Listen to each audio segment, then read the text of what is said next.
ॐ भूर्भुवः स्वः तत्सवितुर्वरेण्यं भर्गो देवस्य धीमहि धियो यो नः प्रचोदयात्.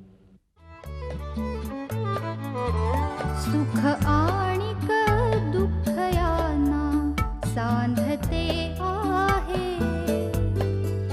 जीवनाशी ती कधीची भांडते आहे.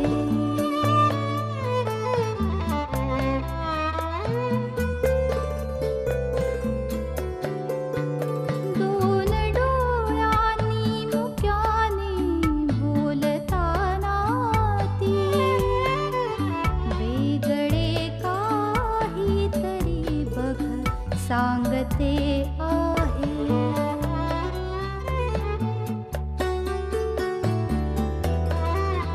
जीवनाचे एक गाणे गात जाताना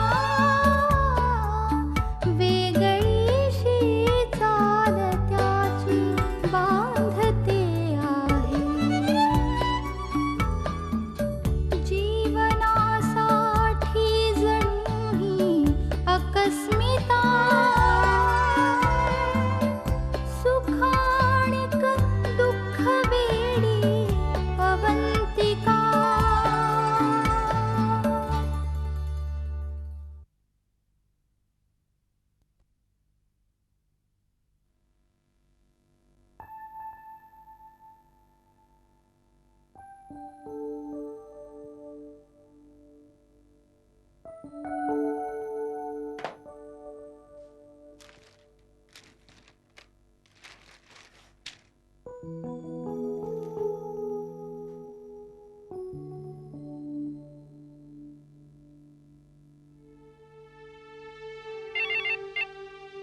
हॅलो, सानिका मी बोलतीये. हा बोल ग. अगं तुला ना एक छान गुड न्यूज द्यायची. मी संजूशी बोलले. त्याला ना मूल दत्तक घ्यायची कल्पना खूप आवडलीये. बघ मी तुला म्हंटल होतं ना. अगं म्हणूनच मी ना काही संस्थांची लिस्ट तयार केली आणि त्याच्यातल्या 1-2 संस्थांमध्ये मी संध्याकाळी जाऊन येणार आहे. तू ये ना बरोबर. प्लीज ग प्लीज. काय कुणी बरोबर असलं ना की आपल्याला चॉईस करायला बरं पडतं ना. चॉईस?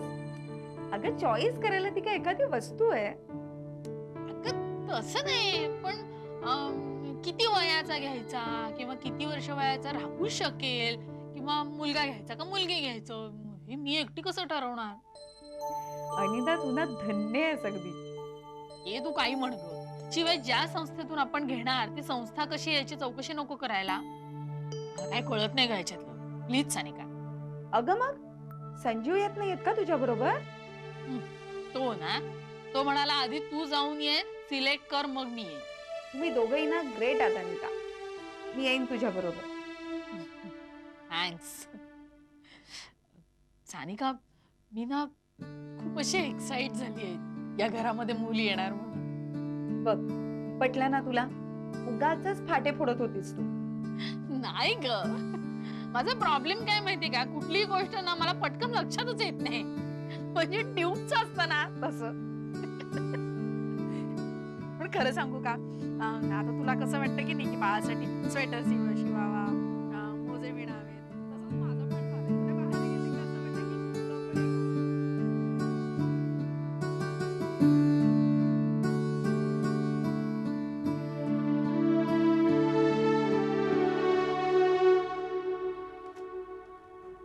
काय रे काय आलं?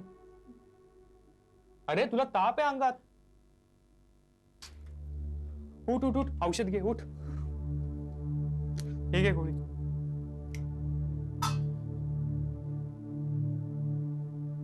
चंदू साला सैतानाची औलाद आहे. हे घे वडापाव खा.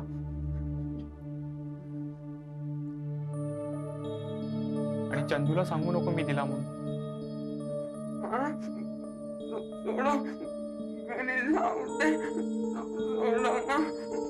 मला स्वतःलाच सोडवता येत नाही इथनं. तुला कुठला सोडू रे? आणि हो, तो जे म्हणतो ना ते मुकाट्याने कर, नाहीतर तुला माहितीये तो काय करतो. हातपाय तोडून टाकतो. छगन,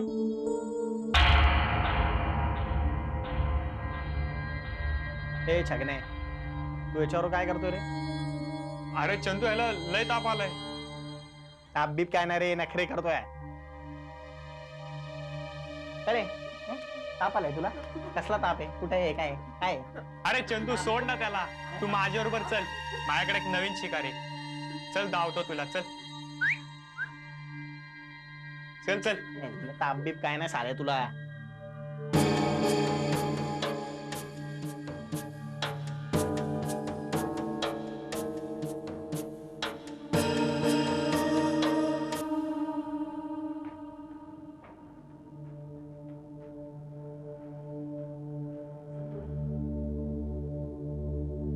रघु, काय झालं? असं का बसलायस तू? शैलेशची तब्येत?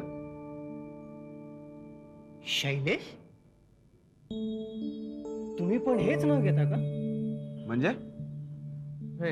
हे ठीक आहे तब्येत, पण काहीतरी विचित्रच बोलतोय. काय झालं? तो शुद्धीवर आलाय का? नाही, शुद्धीवर आलाय पण कुठल्या रूम मध्ये आहे तो? 104. चल.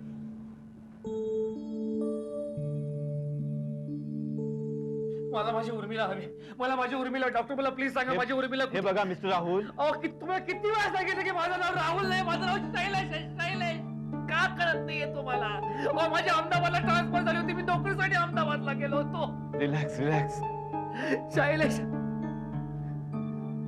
तुम्हाला सांगतो, मला आठवतं डॉक्टर, त्यावेळेला अहमदाबादला दंगल झाली होती अहमदाबादला.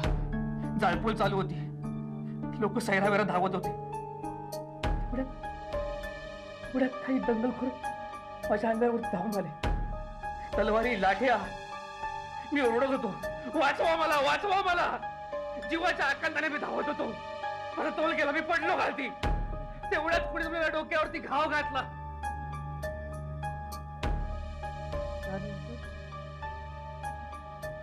त्यानंतर माझ्या डोळ्यासमोर आलं तुम्हाला काहीच आठवत. डॉक्टर, तुम्हाला मी सांगतो, माझी उर्मिला कुठे, मला सांगा प्लीज. माझे आई वडील कुठे, माझे मित्र मैत्रिणी कुठे? प्लीज सांगा. रघु, तुमचा रघु. कोण रघु? कुठला रघु? मी कुठल्याही रघुला ओळखत नाही हो. कुठल्याही रघुला ओळखत नाही. तुम्ही असं करा, तुम्ही सलील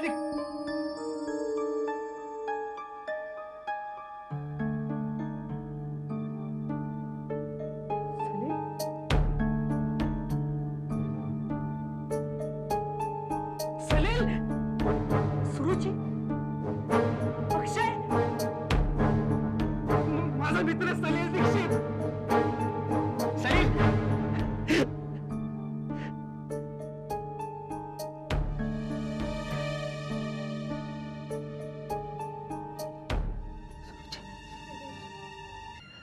अक्षय,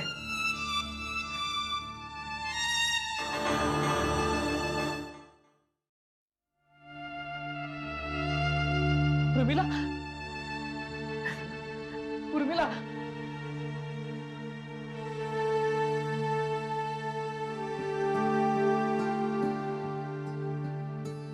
उर्मिला, तू अशी दूर का उभी आहेस? माझी वाट पाहत असशील ना इतके दिवस?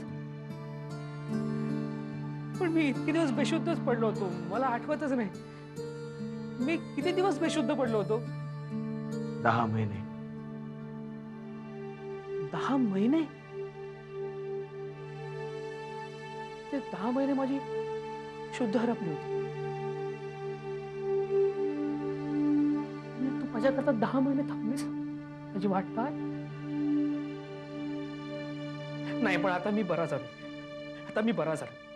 आता तुला सोडून मी कुठेही जाणार नाही उर्मिला. पण लग्न करू.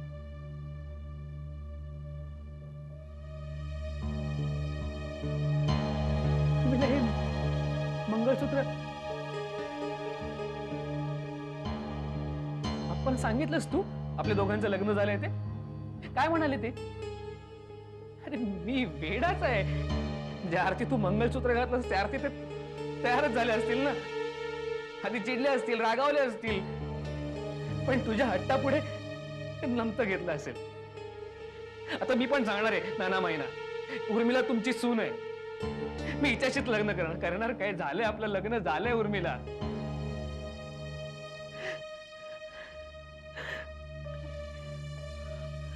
अरे सलील, मला असं वाटतं ना, मी 1 वर्षभर झोपून होतो. पहाटे पहाटे मला जाग आली, मला काही आठवत नव्हतं. मला कळे ना मी कुठे आहे, काय करतोय. थोड्या वेळाने मला आठवायला लागलं. तेव्हापासून मी डॉक्टरना सांगतो की माझ्या मित्रांना बोलवा, माझ्या उर्मिलाला बोलवा. पण ते कोणतरी फाटका मुलगा घेऊन आले, रघु हा तुझा मित्र. मी म्हटलं नाही हो, हा रघु माझा मित्र नाहीये. पण ते ऐकायलाच तयार नाही. तर मी सांगायचा खूप प्रयत्न केला उर्मिला.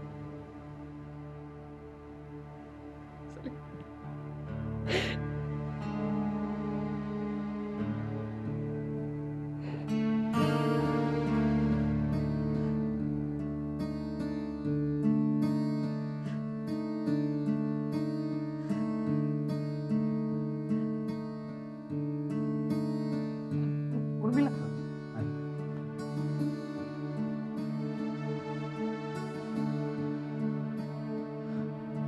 हा काय प्रकार आहे? त्याची स्मृती गेली होती, ती त्याला परत आली. I see. मला वाटलंच याच्या बोलण्यावर ती गेली होती. हो शैलेश, अहमदाबाद में झालेल्या दंगलीत तू मेलास अशी बातमी आली होती पुण्यात. एक संपूर्णपणे जळून खाक झालेला मृतदेह इथे पाठवला होता तुझ्या वडिलांकडे, तुझी बॉडी म्हणून. शैलेश, शैलेश, तुझ्या मृत्यूच्या बातमीने आम्हाला सगळ्यांनाच खूप जबरदस्त धक्का बसला होता.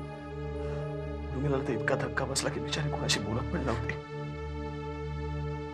तशातच तिच्या आई वडिलांनी लग्नाकरता तिच्यावर जबरदस्ती केली. जबरदस्तीने तिचं लग्न मिलिंद बरोबर लावून दिलं. आणि शैलेश, आता त्या दोघांनाही एक मुलगा सुद्धा आहे. नाही नाही नाही, कुठे? शैलेश, उर्मी आता तुझी नाहीये, तिचं लग्न मिलिंदशी झालंय. कसं शक्य आहे? हो, ते मंगळसूत्र मिलिंदचं आहे शैलेश, तुझं नाही. नाही, कुठे? शैलेश, हे सांगतायत ते खोटं आहे उर्मिला. तू माझी आहेस ना उर्मिला? सांग ना उर्मिला, हे सांग ना. अगं बोल ना पटकन. हे खोटं नाही, सांगतात ते खोटं आहे. अगं सांग ना उर्मिला, सांग ना. हे खरंय, हे खरंय शैलेश, हे खरंय. नाही, हे खोटं आहे, उर्मिला, खोटं आहे. उर्मिला, खोटं आहे.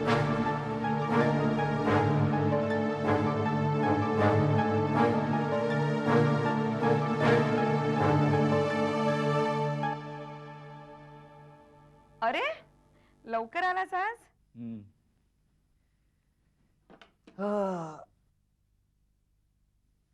आई जरा पाणी आणून दे ग.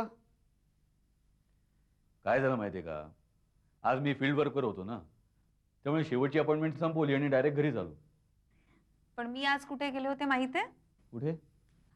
अनिता मूल दत्तक घेते ना, आम्ही दोघी मुलं पाहायला गेलो होतो. हो. सानिका, तुला वाटतं का ग अनिता त्या दत्तक मुलाची नीट काळजी घेईल म्हणून? का नाही? नाही ग, घरातल्या शौनकवर तिला माया करता आली नाही. आता हा कोण, कुठला मुलगा, त्याच्यावरती माया करणं म्हणजे? खरं तर ती तयारच नव्हती. मीच तिला समजावलं. घरात एक मूल आलं ना की तिची जरा चिडचिड कमी होते. त्याची नेहमी नुसती बसून असते ना, त्यामुळे तऱ्हेतऱ्हेचे विचार येतात तिच्या मनात. अगदी बरोबर आहे. पण मला काळजी वाटते हो, की त्या पोराला नीट वाढवेल की नाही कोण जाणे. अगं मुलांना सांभाळायचं म्हणजे केवढा पेशन्स लागतो. अगं ती किती हट्टीपणा करतात, किती.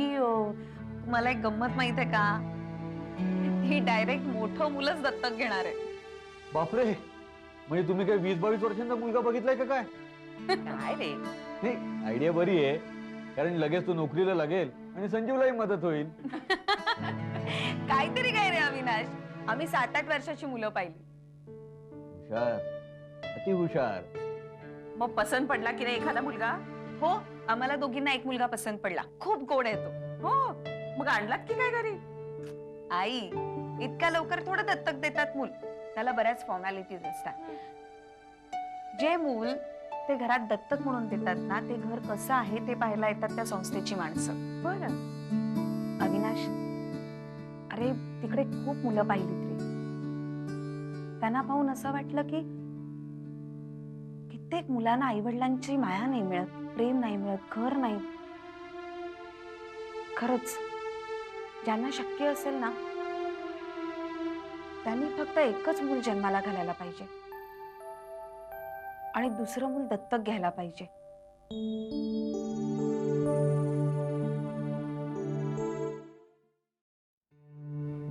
माझा तर अजिबातच विश्वास बसत नाही या सगळ्या गोष्टी. राहुल भाऊंचं उर्मिला वहिनींशी लग्न झालेलं होतं आणि हे त्याला कळलंय.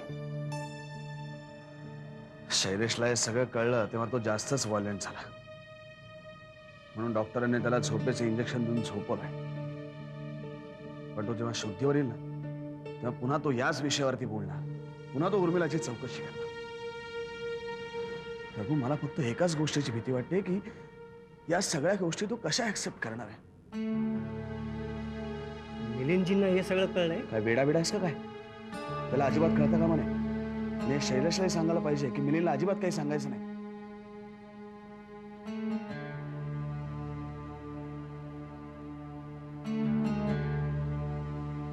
प्रियांका प्रियांका कोण? अरे तिच्याशी लग्न ठरलं होतं याचं.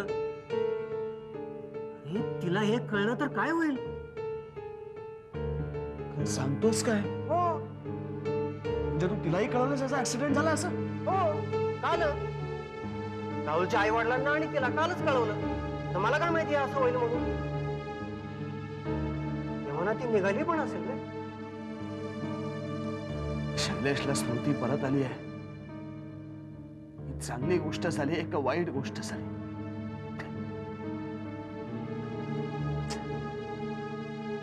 आता काही कळत नाही. तुम्ही काय बोलता काय करता काही कळत नाही.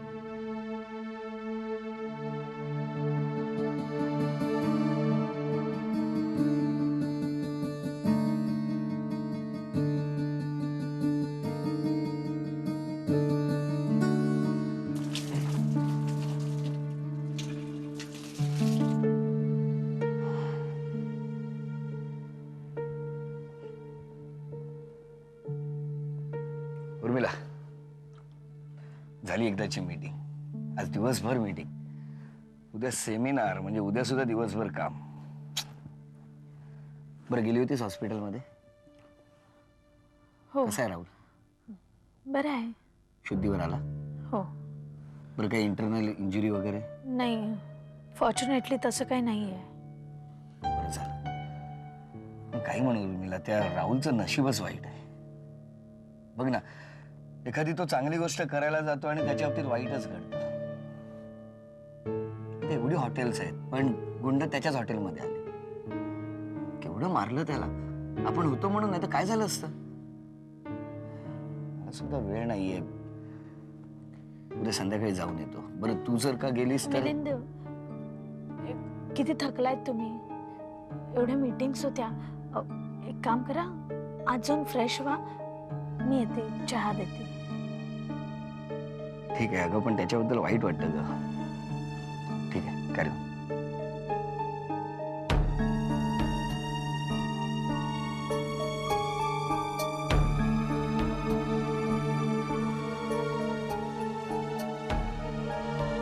शैलेश बद्दल सगळं सांगून टाकू मिलिंद.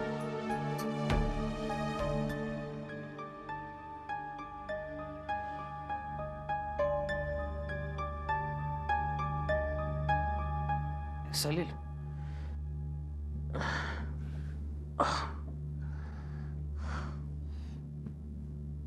कसं वाटतंय? बरं वाटतंय? बरं वाटेल. इतकं सगळं झाल्यावरती मला बरं वाटेल. तुम्ही सगळ्यांनी माझे मित्र असून घात केला.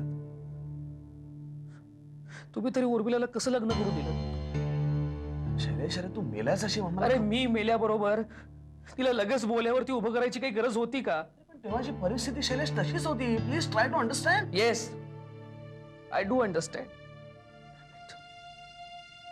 तुम्हाला वाटलं शैलेश मेला आहे. अरे पण मी कसा मारू शकतो? तिला मी वचन दिलं होतं मी परत येईन म्हणून. उर्मिला ही विसरली आणि तुम्ही, मेमरी माझी नाही तुमची गेली आहे. बघ शैलेश, तू जरा समजून घ्यायचा प्रयत्न कर. अरे उर्मिलाचं लग्न झालंय आणि असं समज ना की तुमच्या दोघांच्याही नशिबात एकत्र आयुष्य घालवायचं नव्हतं. समजून घे. हे बघ सलील, मी मनाची खोटी समजूत घालू शकत नाही. उर्मिला माझी बायको आहे. देवाच्या साक्षीनं आम्ही लग्न केलंय आणि याला तूही साक्षीदार होतास. मिलिंदला तिला विसरावं लागेल, सोडावं लागेल. त्याला तुम्ही काही सांगितलं नाही. ठीक आहे, त्याला मी सांगेन. बघ तू असं काही करणार नाही शैलेश. मला सांग उर्मिलाला दुःख होईल अशी एखादी गोष्ट तू करू शकतोस का? आणि माझ्या दुःखाचं काय? ती मला हवी आहे बस.